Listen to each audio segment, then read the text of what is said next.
Hey guys, Nathan here, back with 9 to 5 Golf. So today I am starting something completely new. In the rare event I have 2 full weeks off of work with no real plans.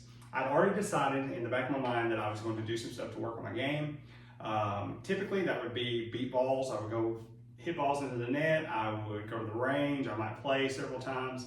But I wanted to do something a little bit more focused than just doing that. So currently I'm a shaky 11 handicap, not a great golfer by any means, but probably just slightly above average. And I really wanted to work on a couple of things here to see, what you can do in 2 weeks. And the kind of thought process behind that is, when I'm working, when everything's going on in life, you don't really have time to focus and commit on a lot of different things like this. So I really wanted to see just what you can do if you put some work in and really treated it like you needed to, just for 2 weeks. And maybe it'll be a small game, maybe it'll be something little that you can see in your golf game in 2 weeks.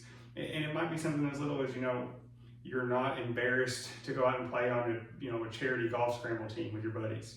Or, you've got that one guy that you can never outdrive. And, just to be able to hit the ball farther than him a couple of times around would be something that you would really take home and be able to show some improvement and, make yourself feel a little bit better about your golf game when you get out there.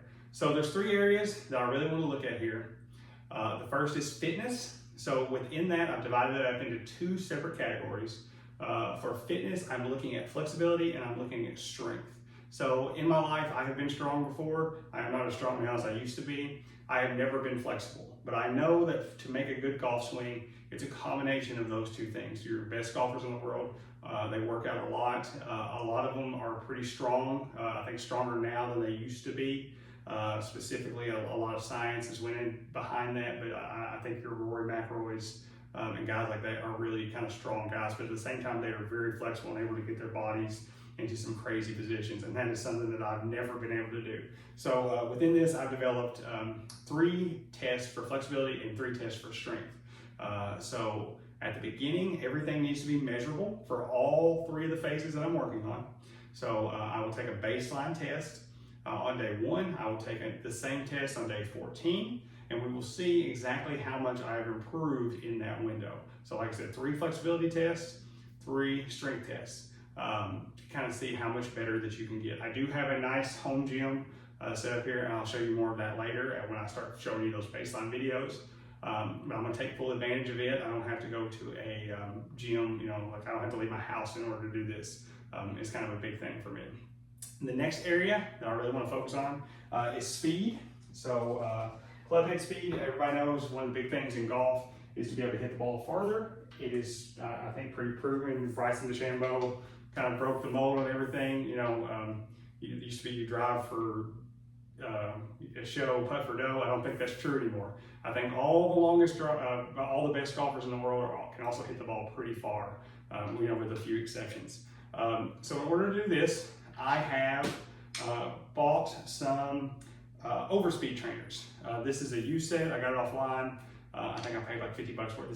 These are the speed sticks. There's a lot of companies, a lot of brands of these things that they make. I've used them a couple times in the past. I have never committed to doing them over a long stretch. It was usually maybe 2 days in a row I would do it, and then I would just stop, because life gets in the way of everything. But I'm going to use these. I'm going to see what I can take my clubhead speed to from day 1 to day 14.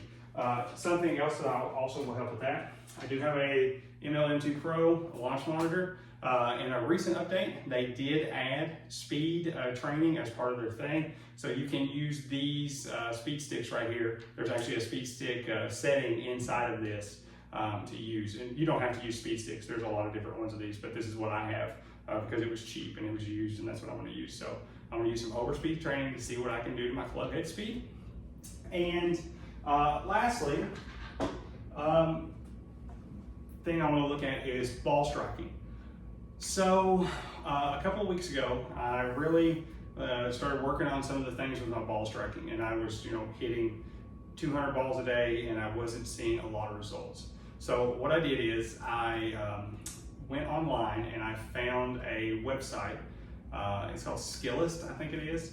and you can send your swing in and it'll be evaluated by a certified trained golf professional, like a golf coach. And I did that, sent my video off, and it came back, and I have some definite swing flaws that are keeping me from hitting the ball consistently. And I will post that full video of him he did a very good job breaking down that video, and he also gave me a few things to work on. So just the swing analysis was free, and I think I went on and paid like $40 for like the first lesson. But there's a lot of things like in my golf game or in my swing that's really keeping me from being able to hit the ball well.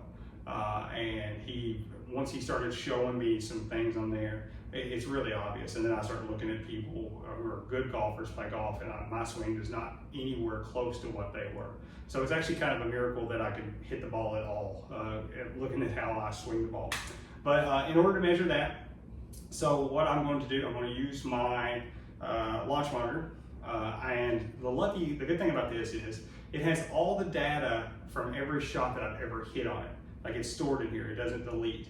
So what I can do is I can look at my consistency with striking, and I think I'm going to use my pitching wedge, which is my favorite club, and I can go back and I'm going to pull all my pitching wedge data, and I'm going to see, I think my average pitching wedge, or a perfectly struck pitching wedge for me is 135 yards.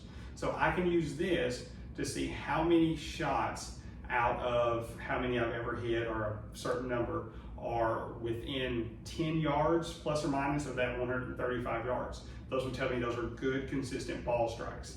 And that'll tell me my percentage of how many of those that I've hit. And then I'm going to really work on my swing mechanics for the next 2 weeks. I've got a couple of training tools that I'm going to use in order to do that. And I'm going to hit several balls every day using my net. Like I said, I might go to the range a couple times, I might play a few times. But most of this will be done here at home. And see if I can take the number of mishits and lower that number drastically over a 14-day span.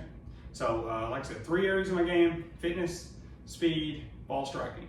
I think those are 3 things that I can easily work on here at my house in between all the other responsibilities that I have. They're all measurable, and I think I can come up with a program to help develop that. Now, from what you'll see from here on out is I'm going to post separate videos getting my baselines for each of those 3 things, talking about that. I'll post a few of the updates along the way and what I'm doing and how the training is going for each one of those sessions. And obviously at the end, I'll post the results and see if I've got any better. See if I'm more flexible, see if my clubhead speed is increased, see if I can strike the ball a little bit better. All things I think are going to help me be a little bit better at golf. I'm not trying to go pro. I'm way past that point in my life, too old for that stuff. But I kind of what I figure is that golf is my hobby. It's going to be my hobby for the next 30 to 40 years is what I enjoy doing. So I might as well not just be terrible at it. You know, spend a few weeks here to see if I can really dial it in and get better. Let me know what you want to see. Let me know any questions that you have. Like I said, I plan on posting a couple of videos here in the next little bit just to kind of give everybody an update on what's going on. Let me know if you want to see anything. Thanks.